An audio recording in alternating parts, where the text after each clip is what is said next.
Patinha, curtindo uma saladinha. Bem natural. Em Santelmo, no restaurante Desnível. Ah, eu acho que tá aproximado isso aqui, peraí.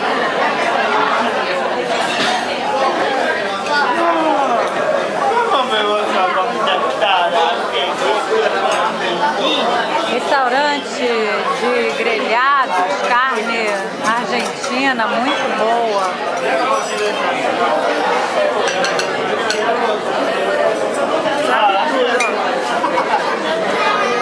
O que é?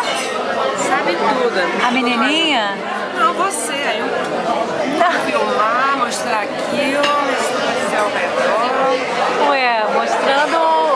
Se perdendo aí como secretária, viu? Já tá outra função. Será? Será? Ai. Ó, a carne tava boa ou não tava? A linguiça, então, nem se fala, né? Muito boa. Restaurante típico em Santelmo.